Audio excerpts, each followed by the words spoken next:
Hello दोस्तों, welcome to academic पाठशाला। Chapter number 5 class 8th science NCERT हम लोग कर रहे थे। चैप्टर नंबर 5 मेनली बात करेगा कोल एंड पेट्रोलियम के बारे में। कोल एंड पेट्रोलियम के बारे में क्या है और कैसे ये साइंस में इनका सिलेबस इंक्लूड किया गया है, कितना सेक्शन इंक्लूड किया गया है, उसके बारे में हम लोग बात करेंगे। इस चैप्टर को देखने के बाद आपको इस एनसीईआरटी के इस चैप्टर को बुक से बहुत ज़्यादा पढ़ने की ज़रूरत बिल्कुल नहीं पड़ेगी। यहाँ पर आपकी ब्रॉड अंडरस्टैंडिंग डेवलप होगी और तो इसलिए लेक्चर को पूरा देखें, तभी आप कोई ब्रॉड अंडरस्टैंडिंग कर सकते हैं अपने मन में क्रिएट, है ना। नहीं तो क्या है कि आप हमेशा से अधूरा काम करते आएँ, कम से कम अब तो अधूरा काम ना करें, है ना। आज से ठान लें, ये अपने आप को पूरा भरोसा दिला लें कि आप कुछ भी कर सकते हैं। वो तभी जब आप जिस काम को पकड़ें उसे कंप्लीट करें, है ना। तो अगर इस लेक्चर को देखें तो पूरा देखें, नहीं तो फिर इसको देखें ना। मतलब 5 मिनट आपने देखा, उसके बाद आप नहीं देख रहे हैं तो फिर पूरे चैप्टर का क्या कंक्लूजन है वो नहीं समझ पाएंगे। इससे अच्छा है कि मैं आपको सजेस्ट करूँगा कि आप 5 मिनट भी ना देखें। अगर देखें तो पूरा देखें, नहीं तो बिल्कुल ना देखें, है ना। क्योंकि वो 5 मिनट आपके बहुत कीमती हैं जो आप इसमें स्टार्टिंग में बिताते हैं और फिर बाद में पूरा चीज़ समझ भी नहीं पाते हैं और चले जाते हैं, है ना। तो इसलिए फिर से वही कह रहा हूँ कि अगर देखना है लेक्चर तो पूरा देखें, नहीं तो बिल्कुल ना देखें। आप अपना समय कहीं दूसरे कामों में, कहीं जो यूजफुल आपको लगते हैं उन कामों में व्यतीत कर सकते हैं, है ना। यहाँ पर आपको पूरा लेक्चर देखना है अगर अंडरस्टैंडिंग डेवलप करनी है तो। ओके, चलिए शुरू करते हैं इस चैप्टर को। बात होगी मेनली इस टाइटल से ही हम समझ रहे हैं कि बात होगी मेनली कोल एंड पेट्रोलियम के बारे में। क्या है कोल, क्या है पेट्रोलियम, उसके बारे में डिटेल से समझेंगे। पहले तो ये समझते हैं कि नेचुरल रिसोर्सेज क्या होते हैं। What are natural resources. जो भी रिसोर्स हमें नेचर से मिलते हैं वो नेचुरल रिसोर्सेज हैं, चाहे वो कोल हो, पेट्रोल हो, या फिर सॉयल है, एयर है, वाटर है, ये सब क्या है, नेचुरल रिसोर्सेज हैं, है ना। अब नेचुरल रिसोर्सेज को 2 कैटेगरीज में बांटा गया है। वो कौन सी कैटेगरीज हैं? वो है inexhaustible natural resources and exhaustible natural resources. आपने समझा नेचुरल रिसोर्सेज क्या है, आप समझ रहे हैं उनके टाइप, यानी कि नेचुरल रिसोर्सेज को मेनली कितनी कैटेगरीज में डिवाइड किया गया है। इनएग्जॉस्टिबल नेचुरल रिसोर्स ऐसे रिसोर्स होते हैं जो अनलिमिटेड अमाउंट में प्रेजेंट हैं और एग्जॉस्ट करना यानी कि उनको ख़त्म करना ह्यूमन एक्टिविटीज़ के द्वारा इतना आसान नहीं है, मतलब जल्दी से ख़त्म नहीं होंगे। ऐसे रिसोर्स जो यूज़ करने पर बहुत जल्दी ख़त्म नहीं होते हैं उन्हें बोलते हैं inexhaustible natural resources. Okay, example क्या है? Sunlight and air. अब सनलाइट का आप सोलर पैनल लगा के कितना भी यूज़ कर लीजिए, क्या उसे आप ख़त्म कर सकते हैं? नहीं कर सकते ना। जितने ज़्यादा सोलर पैनल लगाएंगे उतना ज़्यादा आप यूज़ करेंगे, फिर भी वो कम नहीं होगा। अगला फिर शाम होगी, फिर सुबह होगी और फिर से सनराइज़ होगा। वो अलग बात है कि बारिश हो और मौसम बादल वाला हो तो फिर सनराइज़ ना हो, लेकिन हाँ ये सनराइज़ तो होगा ना। मतलब ये रिसोर्स ख़त्म नहीं कर सकते, वही एयर है। हाँ वो अलग बात है, आप गाड़ियाँ इतनी ज़्यादा यूज़ कर रहे हैं कि पॉल्यूट कर दें, बट एयर को हम लोग ख़त्म नहीं कर सकते। ओके, तो इसीलिए इसको बोलते हैं इनएग्जॉस्टिबल। एग्जॉस्टिबल जिसको जो आराम से ख़त्म हो जाए, जिनकी अमाउंट कैसी है, लिमिटेड है, और अगर हम लोग जितनी तेज़ी से यूज़ कर रहे हैं उतनी तेज़ी से यूज़ करते रहे तो वो ह्यूमन एक्टिविटीज़ के थ्रू ख़त्म हो जाएगा, यानी एग्जॉस्ट हो जाएगा। तो वो आपके क्या हो गए, एग्जॉस्टिबल नेचुरल रिसोर्सेज हैं। वो एग्जाम्पल क्या है उसका? फॉरेस्ट। कहीं पे फॉरेस्ट है, सपोज करिए इस यहाँ पर इतना फॉरेस्ट है, आपने क्या किया, यहाँ से धीरे धीरे काटना शुरू किया, एक दिन क्या हो गया, ख़त्म हो जाएगा, है ना। वैसे ही वाइल्ड लाइफ, आपको पता है हिस्ट्री में आपने पढ़ा होगा कि एक एरिया होता था जहाँ पर कुछ हमारे जो ह्यूमन बींग्स रहते थे वो आसपास के सारे जो एनिमल्स यानी वाइल्ड लाइफ है उसको खा जाते थे शिकार करके। आफ्टर दैट फिर क्या करते, वो दूसरी जगह ट्रेवल करते थे, फिर दूसरी जगह जाते थे, वहाँ शिकार करते थे। तो ये इससे क्या हो रहा है कि वाइल्ड लाइफ भी एग्जिस्ट जो है ख़त्म हो सकती है ना, आप अगर ज़्यादा यूज़ करोगे, ज़्यादा खाओगे, है ना, शिकार करोगे या किसी भी मकसद से। मिनरल्स भी वही, कोल भी, पेट्रोलियम, है ना, पेट्रोलियम भी ज़्यादा यूज़ करेंगे ख़त्म हो जाएगा। नेचुरल गैस, कोल, ऐसे रिसोर्स जो जल्दी से ख़त्म हो जाए वो एग्जॉस्टिबल हैं। जो जल्दी से ख़त्म ना हो यानी कि ख़त्म नहीं किया जा सकते हैं ह्यूमन एक्टिविटीज़ के थ्रू, वो इनएग्जॉस्टिबल है। आई थिंक आप समझ गए नेचुरल रिसोर्सेज के टाइप। अब सीधे बात आती है कोल की। जैसा कि चैप्टर के टाइटल में ही क्लियर था कि इस चैप्टर में हम लोग 2 चीज़ें सीखेंगे, कोल एंड पेट्रोलियम। अब सबसे पहले बात करते हैं कोल की। तो कोल क्या है? कोल एक हार्ड एज स्टोन, मतलब जैसे स्टोन होता है वैसे एक हार्ड नेचुरल रिसोर्स है और जो ब्लैक कलर में होता है। अब इसका यूज़ कहाँ कहाँ कर सकते हैं हम लोग, या कहाँ कहाँ यूज़ होता है? इसका खाना बनाने में या चाय बनाने में भी आपने देखा होगा कि स्टेशन के पास जो कुछ उनके पास ऐसे रहता है जिसमें कोयला वाला भरा रहता है, या फिर आपने जो मक्के का भुट्टा तो खाया हुआ ना, तो मक्का खाते हैं तो वो भी कोल से ही होता है ना। गदर मूवी देखी होगी जिसमें रेलवे में यूज हो रहा था, है ना। गदर पार्ट 2 आ रही है अभी, देखने नहीं जाना अभी, एग्ज़ाम दे लो पहले। तो उसमें भी क्या है, रेलवे में यूज करते हैं। थर्मल पावर जो इलेक्ट्रिसिटी हम लोग यूज़ करते हैं उसमें भी, थर्मल पावर प्लांट में भी यूज़ करते हैं। और बहुत सारी इंडस्ट्रीज़ में एज अ फ्यूल यूज़ करते हैं हम कोल का। तो समझे कोल क्या है और कोल का यूज़ कहाँ कहाँ करते हैं, ठीक है। अब कोल का फॉर्मेशन कैसे होता है, स्टोरी ऑफ कोल क्या है, बात की जाती है लगभग 300 मिलियन एरे वो। अब आपको ये बताना है 1 मिलियन में कितने लाख होते हैं, है ना, ये बताना है आपको, ठीक है, कमेंट सेक्शन में। ओके, 300 मिलियन एगो क्या था कि हमारी अर्थ पे बहुत ज़्यादा डेंस फॉरेस्ट थे, और क्या हुआ, और ये लो लेइंग एरिया में थे, है ना। जैसे सपोज़ करो कि ये लो लेइंग एरिया, यहाँ पर बहुत सारा डेंस फॉरेस्ट है, और आफ्टर सम टाइम क्या हुआ, यहाँ पर फ्लड वगैरह आई, जो भी नेचुरल प्रोसेस हुई उसके थ्रू क्या हुआ, ये फॉरेस्ट जो है वो यहाँ पर नीचे दब गया, यहाँ पर डिपोजिशन होता रहा, इसके नीचे दब गया, और फिर इस पर और प्रेशर पड़ता रहा। तो क्या हुआ, धीरे धीरे ये कन्वर्ट हो गया, यानी जो नेचुरल वेजिटेशन है जो कि दब चुका था, नीचे नष्ट हो चुका था, वो धीरे धीरे after some time taking millions of year तो क्या हुआ, कन्वर्ट हो गया किसमें, कोल में, किसमें। तो यही जो प्रोसेस है, यानी कि वेजिटेशन से चेंज होने की कोल में, एक सेकेंड, व्हाट हैपेंस, सॉरी, हाँ, तो वेजिटेशन से चेंज होने, जो वेजिटेशन है हमारा, वेजिटेशन जब चेंज होता है कोल में, किसमें, कोल में, और इस प्रोसेस को लगते हैं बहुत सारे साल, है ना, मिलियंस ऑफ ईयर लगते हैं। तो इस पूरी प्रोसेस को, यानी कि वेजिटेशन से कन्वर्ट होता है जब कोल, तो इस पूरी प्रोसेस को बोलते हैं कार्बोनाइजेशन। क्या बोलते हैं, कार्बोनाइजेशन, यानी making of carbon by this slow process, है ना।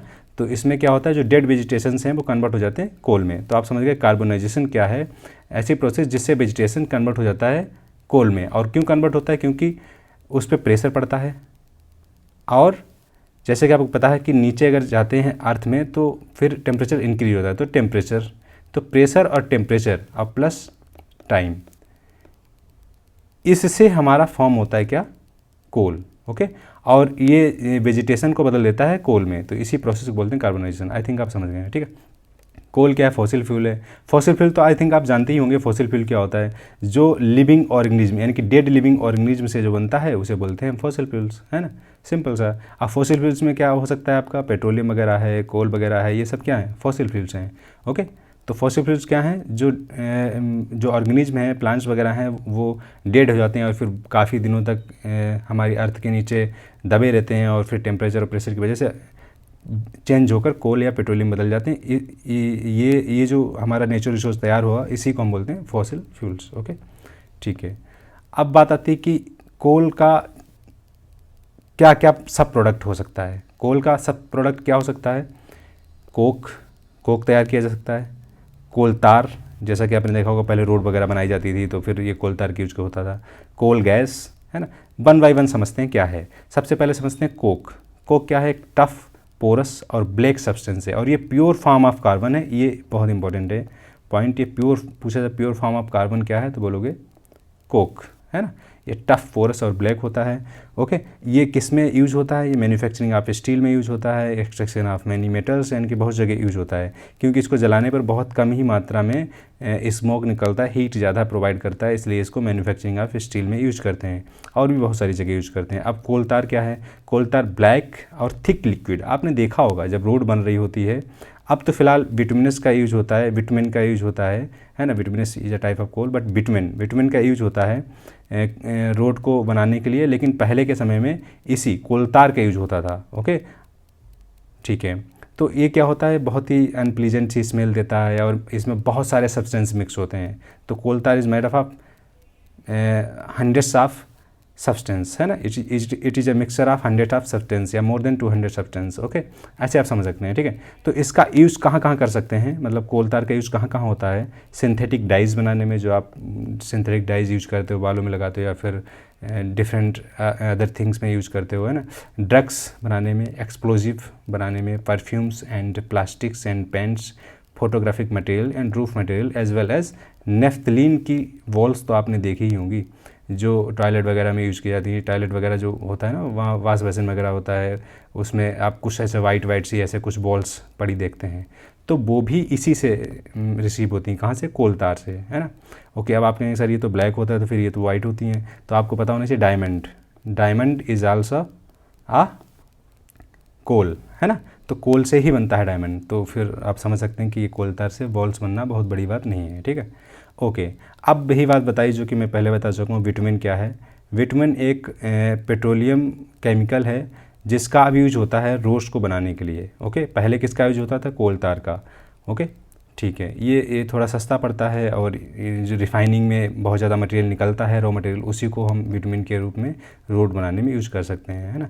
Okay, next one is coal gas. Coal gas कब रिसीव होता है आपको, जब प्रोसेसिंग करते हैं कोल की, क्या, कोक बनाने के लिए, यानी कि कोल की प्रोसेसिंग करते हैं कोक बनाने के लिए। इस प्रोसेस में कुछ गैसेस रिसीव होती हैं, उन्हीं को बोलते हैं कोल गैसेस। ओके, अब कोल गैसेस का यूज़ कहाँ पहले हुआ था, लंदन की गलियों में, है ना। जो लंदन सिटी है उसकी गलियों में लाइटनिंग के यूज किया गया था, कब, 1810 में, यानी कि 1810 में।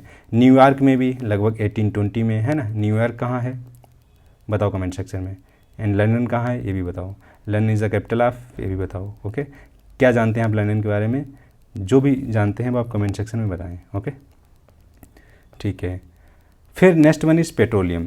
पेट्रोलियम क्या है, अब पेट्रोलियम दो शब्दों से मिलकर बना है, पेट्रा और ऑलियम, है ना। पेट्रा का मीन्स होता है रॉक और ऑलियम का मीन्स होता है ऑयल, यानी कि जो रॉक्स के बीच से जो ऑयल निकाला जाता है उसे बोलते हैं पेट्रोलियम, ठीक है।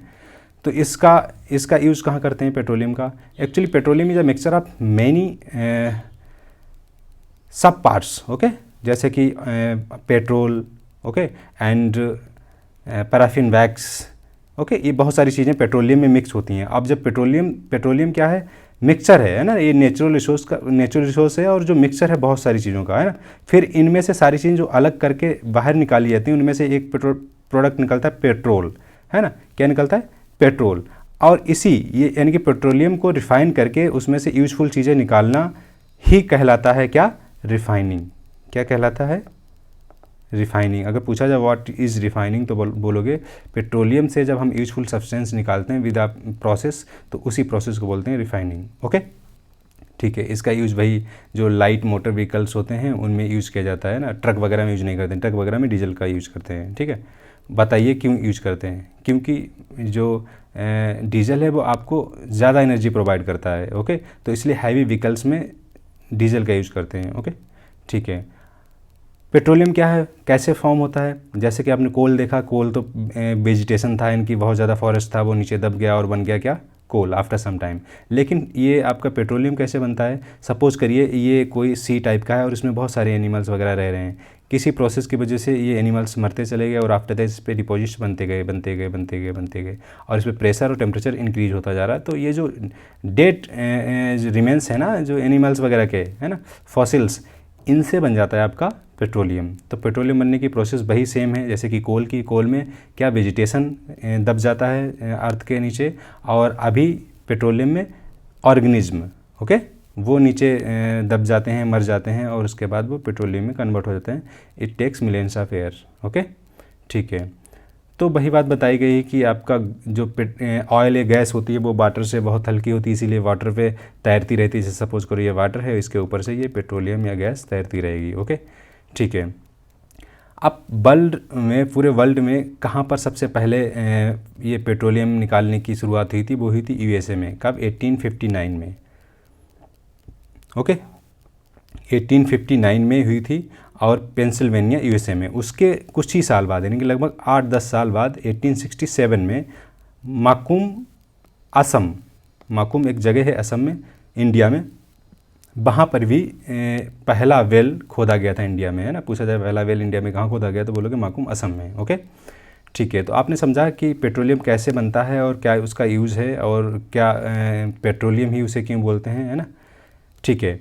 अब बात आती है रिफाइनिंग ऑफ पेट्रोलियम। रिफाइनिंग, जैसा कि पता है पेट्रोलियम क्या है, डार्क ऑयली लिक्विड होता है, प्लीजेंट ऑडर, मतलब महक बहुत गंदी सी होती है, लेकिन पेट्रोल की महक अच्छी होती है। अब मुझे पता है बहुत सारे लोग पेट्रोल की महक जो है सूंघते हैं, है ना, ठीक है।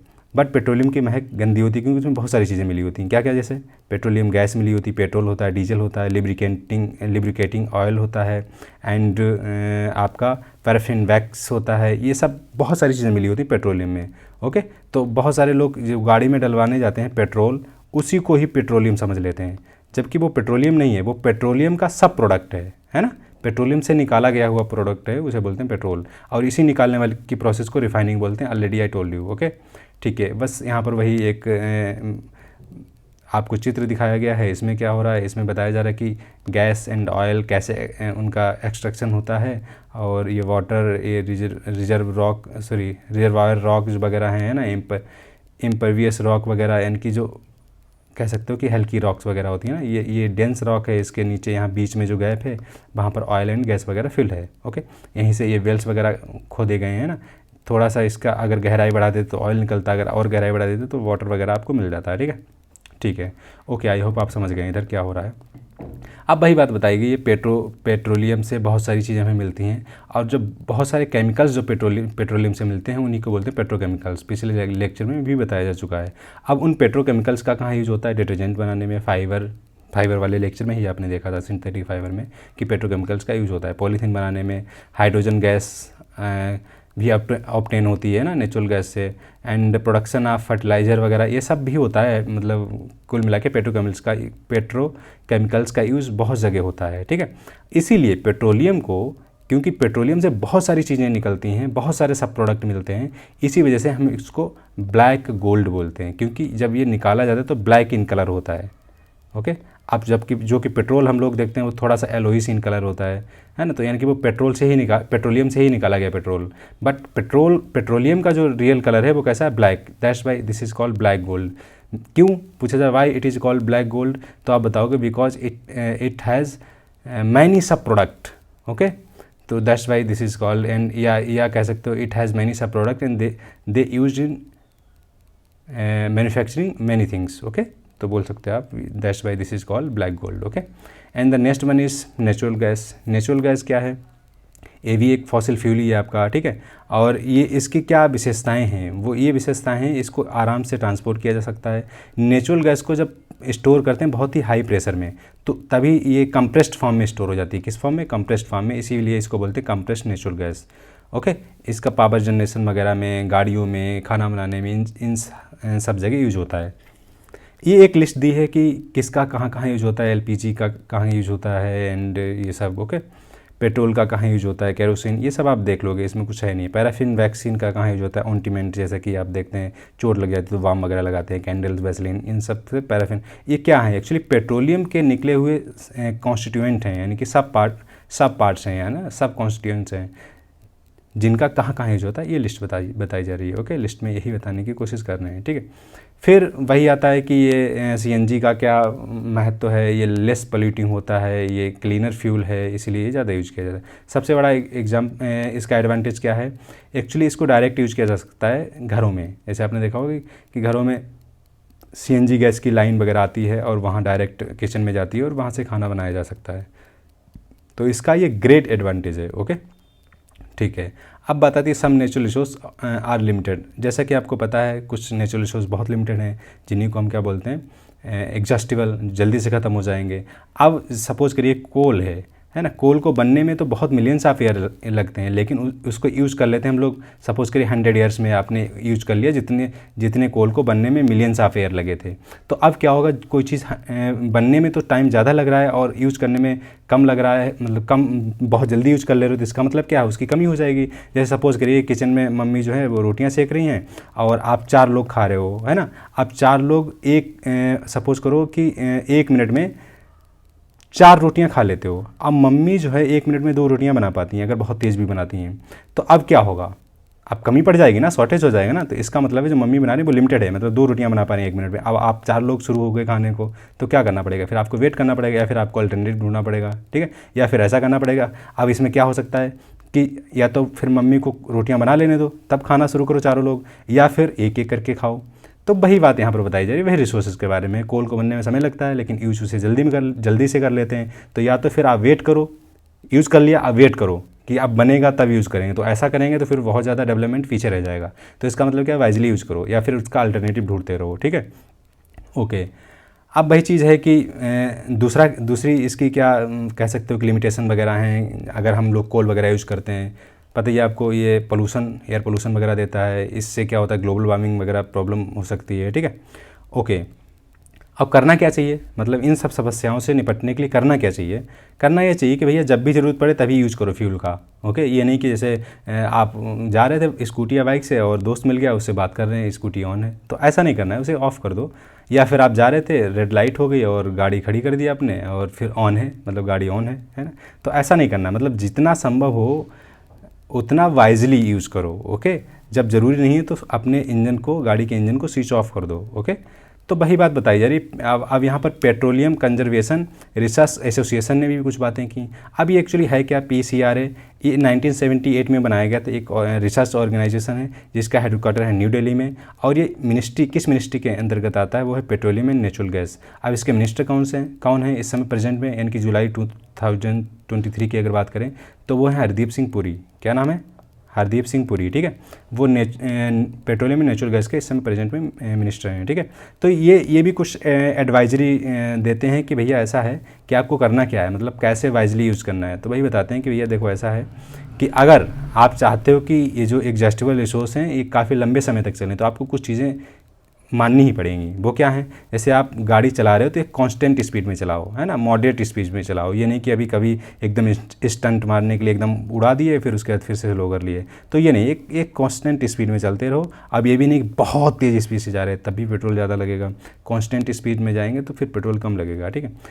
अब जब भी ट्रैफिक लाइट वगैरह हो या किसी भी वजह से आपको रुकना पड़े, वेट करना पड़े, तो आप क्या करो, स्विच ऑफ कर लो अपने इंजन को। दूसरा, जो आपके टायर है ना उनमें जो एयर प्रेशर है ना वो प्रॉपर रखो। अगर कम हवा रखोगे तो पेट्रोल ज़्यादा यूज़ होगा, है ना। यानी कि टायर की जो हवा है, यानी कि प्रेशर है, टायर का प्रेशर, वो भी आप चेक करवाते रहो समय समय पे, ठीक है। दूसरा क्या है, रेगुलर मेंटेनेंस ऑफ व्हीकल रखो। अब पता चला कि आपने सर्विसिंग ही नहीं करवाई बहुत दिनों से, है ना, सर्विस नहीं करवाई गाड़ी की। अब क्या है कि वो एकदम से स्मोक वगैरह दे रही है, बहुत तेज़ से पोल्यूटेंट निकाल रही है और आप उसकी सर्विस नहीं करा रहे। इस वजह से आपको लगता है कि सर्विस कराएंगे पैसे खर्च होंगे, लेकिन आपको ये भी देखना चाहिए पेट्रोल कितना तेज़ी से खर्च हो रहा है या फिर जो भी उसमें फ्यूल यूज होता है वो कितनी तेज़ी से खर्च हो रहा है। तो इसका मतलब आपको रेगुलर मेंटेनेंस करना चाहिए अपने व्हीकल का, to conserve the fossil fuels या टू कंजर्व दी पेट्रोल या to conserve the other fossil fuels which are limited in nature. Okay, तो दैट्स वाज योर चैप्टर। अगर आपको चैप्टर पसंद आया या फिर नहीं पसंद आया तो आप डिसलाइक कर सकते हैं, अगर पसंद आया तो लाइक कर सकते हैं। और अगर डिसलाइक करते हैं तो रीज़न ज़रूर बताएंगे कमेंट सेक्शन में कि मैंने इसलिए डिसलाइक किया और मैं चाहता हूँ कि इसमें ये चीज़ अगर ऐड हो जाए तो और अच्छा हो जाए। तो आपका स्वागत है कमेंट सेक्शन में, अपने जो भी बहुमूल्य विचार हैं वो रख सकते हैं। और अगर आपको ये लेक्चर पसंद आता है तो अपने दोस्तों को ज़रूर शेयर करें और सब्सक्राइब करें, लाइक करें। Thank you for watching.